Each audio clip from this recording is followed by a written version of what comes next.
All right. Welcome to Besides the Point, a sports podcast that is about way more than just sports. My name is Olivia, I'm Ryan. I'm Jonah. and we are three Northwestern grad students who are either former college athletes or reported on former college athletics. We all love the action of college sports, but we also love the storylines. So once a week, we're going to highlight some of the unseen or unheard stories behind the scenes of college athletics. Whether it's mental health, NIL, conference realignment, finances, or a multitude of other topics that affect the well-being of the college athletes that we all love to watch. So for our first episode today, we're going to kind of ease into things by talking about what's very relevant and timely, which was the College Football National Championship last night. Yeah, absolutely. I mean, it was a great game yesterday, and just watching it on TV, there were like 5 different broadcasts, I think, at least. You had the Sky Cam and different angles, and it just made me think, like, how much money are these teams actually making in this game? Did they have the ref cast again this year? I think they I did. watched it in years past. I feel like they did. If you can imagine it, I'm sure they probably had it. I tuned into Pat McAfee's like sideline thing for like 5 seconds, and I saw Jake Paul, and I was like, what's going on? Speaking of amazing journalists. Yeah, Pat McAfee and Jake Paul. Yeah. But no, I mean, these teams made $20 million just by making the national. They didn't even have to win. Miami made $20 million just by being in the national championship game, which, it's more money than I'll ever see in my life. That's for sure. And the crazy thing to me is that all $20 million, the $20 million, they are supposed to go to the conferences. That's how it works. I don't know why. That's just kind of what they decided on. And, there are a lot of issues with that, I think. But all $20 million are going to Miami. And I don't know. I don't know what they're going to do with all that money. They have 16 total athletic programs, 7 on the men's side. So my assumption is that they're pretty much going to spend all of that on football and basketball. 16? That doesn't seem like a lot. I know. That's what I had to just look it up to make sure. Yeah, there's 7 men's teams and 9 women's teams. And yeah, that surprised me. I could have sworn there were more as well. And so say that again. So it's supposed to go to the conferences, but it went to Miami this time? Yeah, for what the ACC decided that because Miami made the national championship game, they were the only football team. Were they the only ACC team in the college football playoff? I think they were. Yes. Yeah, I think they were. So, yeah, they made $20 million by themselves, and at least the assumption is it's all going to football. Interesting.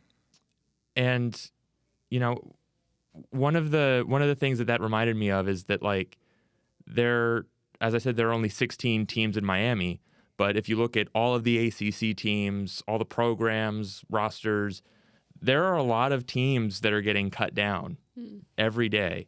I always use this as an example, and, you might hear this more if you keep listening to the podcast, but the University of Virginia women's swim and dive team, they're in the midst of one of the greatest dynasties maybe in college sports history that isn't really getting reported on or talked about. Todd DeSorbo is their head coach. He's been there for 8 years now.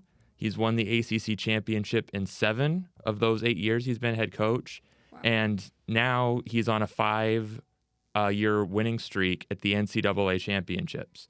And 5 natties in a row? 5 natties in a row. And neither of them have been particularly close. Like, I think going in for all 5 of those, it was like, oh, Virginia's going to win again. Like, that's how dominant they've been these last 5 years. And obviously I mentioned swim and diving championships.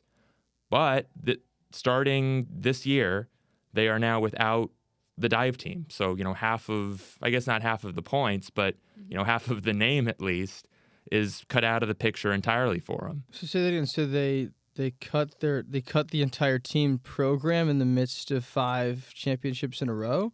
Yeah, after they won their 5th, which was in, I guess it would have been in March, they cut the dive team entirely. Like, they're still on their win streak. It's still actively going on right now, this big sport for Virginia athletics. It's being cut in, again, not quite in half based on roster size and points, but, So they compete together as one team? Right, yeah. So, I mean, they are... But any diver now has to enter the transfer portal. Exactly. Any diver has to either, enter the transfer portal, go somewhere else, or they have to just keep going to school and, not dive anymore. And, I mean, finding another school to dive in is hard enough. Like, I swam at UC San Diego, and that diving program was cut while I was there. Wow, really? Yeah. So, I mean, So all your friends leaving. Yeah.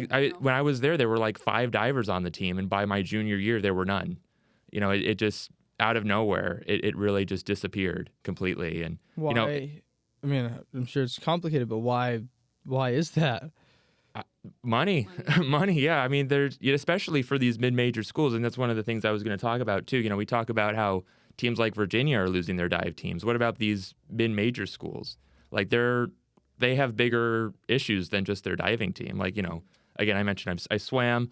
A lot of swim teams are getting cut. Cal Poly was a big one that we lost because they were in our conference while I was at San Diego. Oh, I remember the purging in 2021 of all Yeah, these absolutely. teams. I had a friend committed to play softball at Wright State, and I think it was like 3 months before move-in, she found out that they didn't have a team anymore. Yeah, no, I mean, it's ridiculous. Like, I keep mentioning swimming just because that's like the most relevant to me, but I mean, it's not just swimming. It is the softballs, and it's the teams that aren't bringing in $20 million for getting in second place. Yeah, exactly. And I mean, it is, you think, like, even if for Miami, like, if you're making $20 million, like, you probably could have, again, I'm going to use it again, you could have a men's swim team, but you don't. Mm-hmm. You're using it all for football and basketball. And, like, in their defense, it makes sense.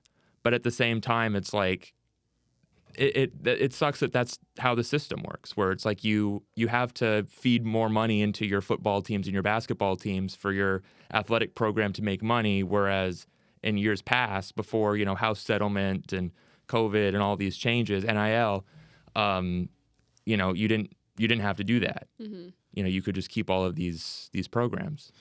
It takes different forms too. I just reminded me of where I'm from in Brooklyn. St. Francis Brooklyn, which was a Division I program in the Northeast Conference. In 2023, they got rid of their entire athletic program, just kind of on a dime. So, in this case, it wasn't getting rid of one team to support another team. It was just the whole thing. But just, I don't know, maybe we can explore this on a later episode in more depth. But there's more money than ever, but why does it seem like in a lot of ways college sports is contracting? Mm-hmm. Mm-hmm. Yeah, definitely. And I mean, I do think that it has to do with a lot of these ad agreements and, just sort of the way NIL work. Like, a lot of people watch college sports for, football and men's basketball. Mm-hmm. I don't think that there's any denying that, unfortunately. And so, it's sort of like, the rich get richer and the poor get poorer kind of a thing. Yeah, definitely. Yeah, I'd love to learn more about the finances I don't know if you guys know anything about. I don't at the moment, but just kind of the way money moves around. No, I mean, in the whole ecosystem. No, I mean, maybe I knew a little bit before NIL took over, and now amateurism is just a complete myth. Yeah, it's one of those things that, like, I thought I knew about it, but then as soon as I, like, the further in you dive, it's like the less you know. You're just caught in the weeds of it all. Yeah, I mean, again, we'll get onto this topic at a later date, but especially with NIL, which we all thought was going to be student athletes getting, a chunk of the money they make for being in video games or selling jerseys with their names on the back, has turned into just almost being handed paychecks. It is just, none of us really... At least I didn't expect any of this to happen like that. Also, it's a weird, like, isn't, like, a lot of the, at least, like, as of a year ago, weren't there a lot of the deals were, like, kind of, like, underhanded in a way? Or, like, it was not secretive necessarily, but, like, there would be, like, some deal to make some sort of, like, nominal appearance at some event or whatever, but really it was just direct payment. In other words, the system is, like, built to be screwed around with, and it seems like there's nobody's in a hurry to fix it. Yeah, absolutely. Because I mean, for the schools, it's for the schools, it's working, but For which schools? for a lot of these Power 5 or now Power 4 schools, and that's another thing we'll talk about too, Power 5 to Power 4. But yeah, I mean, I think, they're the ones that are making money, and that's, they're okay with that, but it comes at the expense of a lot of their athletes, unfortunately. Yeah. Well, changing tides and topics a little bit, the thing that I took away most from Indiana football season, they're 16-0, first time since Yale in 1894 or something like that. Just Curt Cignetti's complete transformation of the team made me think a lot about what Don Staley did at South Carolina. So, as we can remember, Don Staley kind of took over like a a bottom tier of the SEC program. When she took over in 2008, South Carolina had not finished top 5 in the SEC since 2003. And a lot of her former players, mentioned this. Aja Wilson said that people doubted her decision when she committed to South Carolina, told her, "You're never going to be able to win a national championship there. What are you doing?" I thought this quote pretty well exemplified kind of the atmosphere there. Aja Wilson said, quote, "It was so quiet," talking about home games at South Carolina in her first year.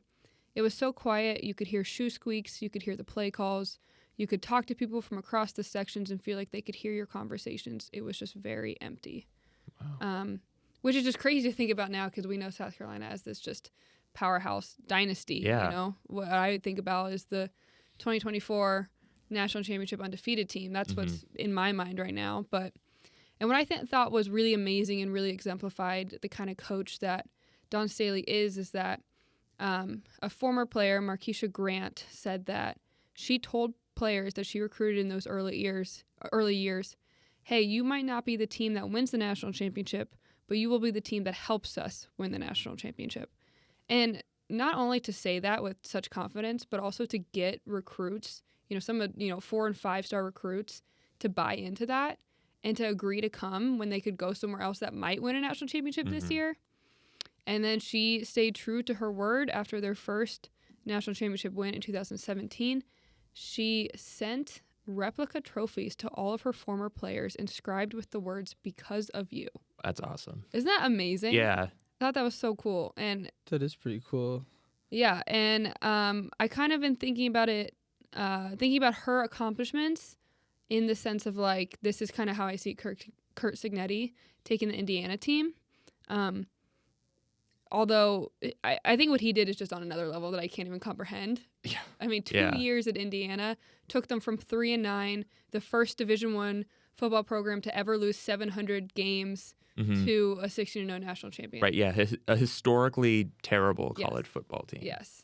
But yeah, so Don Staley took her 4 years to win her first, to make it to the Sweet 16 at South Carolina, and then 5 more to win her first national championship. Since then, she has 3 natties, including, as we mentioned, the historic undefeated 2024 season, 7 Final Fours, 9 SEC regular season titles, 9 SEC tournament titles, has coached 18 WNBA draft selections, including 3 number 1 picks. And what I think is the most impressive and makes me think of Curt Cignetti's future, South Carolina women's basketball has ranked in the top 25 every week since December 10th, 2012. Wow. Which is just... Yeah, where were we in 2012? What was going on? I mean... I was 9, so... Yeah. Yeah, I would have... Pretty amazing. I would have just turned 10, yeah. Yeah, I can remember a time just like, I don't know, the number next to South Carolina was always 1 or 2 usually. Yeah. With UConn. Yeah, definitely. Yeah, no, I mean, it's funny. Like, you were a student athlete as well, and like I remember when I was first getting recruited to go to school, I got at least a couple guys say sort of the same thing that that Staley told her players. Like, yeah, if you come here, we might not win when you're here, but it's going to be because of you. And I sort of like shrugged it off and laughed, like, okay, whatever. And they're the teams that told me that, like, they're not there yet. But it's another thing to live up to that promise. Not only to live up to that promise, but then thank these players along the way and give them these trophies. I did not know that story, actually. Yeah, that's super cool. Like the fact that she has these really tight bonds with her players. And I think that's probably part of the reason why she was able to recruit so well and the reason that the team was playing so well, because they trust her so much, just sort of with this team. Yeah. And I just think that this Indiana football team is just kind of like a light in the NIL era that we're in now. I know he got a lot of, a decent amount of good transfers, but a good chunk of that team is people who followed him from JMU, which is just incredible because it's, it's not all of these 5 stars. It's not all of these. It's people who trusted him and trusted in what he said was possible and bought in, and against all odds, they did it. They did it. Yeah. And I mean, especially in, as you said, this age where, because I think there's at least 1,000 people in the transfer portal, and almost without fail, all of them went to Indiana with him. Yeah. Like that's the sign of a good coach. Yeah. Yeah. It'll be interesting, though, to see if he can sustain it. I feel like I've seen people talking about, like, is this the next dynasty and stuff? And not to take anything away, it's extremely, obviously, it's like beyond impressive what he did at, turning the program around. But, he's not going to have he's not going to be able to take people from JMU every year forever. So it'll be interesting. I liked as someone who does play-by-play broadcasting, I like Chris Fowler's call at the end of the game. He said, I think 100 years of futility. Now they're national champions. Just kind of encapsulated what it was. Yeah. And I mean, even if it is sort of this new dynasty in Indiana, it's hard to imagine that they'll be, top 25 in college football for now 14 years, I guess a little over 13 years, but still. Yeah. It's interesting to compare like what we have in this sport like college football that everyone knows about. And, everyone's like, wow, look at this big story, when there are other smaller stories like, Don Staley, Todd DeSorbo, all across college sports. Mm-hmm. That's what we're here for. Yeah. Letting the people know. Exactly. Letting the people know. Jonah, you got anything for us over there? Or? No, I was just like add NYU women's basketball. It was cool to see them get the clip of them talked about on SportsCenter the other day. They won like 70-something games in a row at the Division III level. And I don't know, it's just kind of going through like past champions at like Division III football. It was actually an upset in the championship game with North Central being upset in the championship game. And I don't know, just I think it's cool that there are dynasties, like you were saying, Ryan, that maybe should give more attention, but we don't talk about as much. Mm-hmm. Mm-hmm. As a former Division III college athlete in the same conference as NYU women's basketball, they haunt me still in my dreams. I wasn't a basketball player myself, but I had a lot of friends that were, and it was actually pretty cool because when NYU came to town, we would pack the stadium just to watch them. Just to watch them, beat down on your team. Yeah, unfortunately, we actually beat them once in that. Oh wow, court stormer. It was pretty. Yeah, amazing. Absolutely. I'd storm the court after that. It was pretty amazing. I mean, there were probably like 25 of us who stormed the court, but it was awesome. 25 of us. Mm-hmm. I remember I called their game against my school at Brandeis last year, and I think Brandeis were up 2-0 at one point. Oh, I got pretty excited. Hey, that's pretty good for. Yeah, I'd storm the court after that. For NYU. Yeah. Yeah, well, we will certainly be getting into more Division III, more non-Power 4 schools, more dynasties that are hidden. Lots of things that the general sports media isn't covering. But, Besides the point. Besides the point. Yeah, we just, wanted to give you guys a taste this week of what we're all about, what we're going to be talking about. And, we had this big story yesterday, but, I do like talking about these stories that people aren't talking about because, a lot of them are at least just as cool, if not cooler, than what's going on right in front of our eyes on 5 different broadcasts on TV. Yeah, definitely. Shout out Pat McAfee. Yeah. And Jake Paul. Especially Jake Paul. Yeah. Did you guys see that or? No, unfortunately I missed it. Yeah, no, I was. I don't know if he was too hopped up on his broken jaw meds or something, but it was. Yeah, it could be anything with that guy. Yeah. All right. Well, thank you guys for listening. Catch us again next week. We're going to be looking at conference consolidation. What that means for all the little guys, all the volleyball players that have to play a game on the West Coast on a Tuesday and then fly back to the East Coast for class on Wednesday. And sounds like fun. yeah, and all those Maybe not for them, but yeah. But it makes money, so fun that's for all that matters. Fun for us to talk about too. Yes, exactly. All right, we'll catch you guys in the next one. Yeah, see you next week. Adios.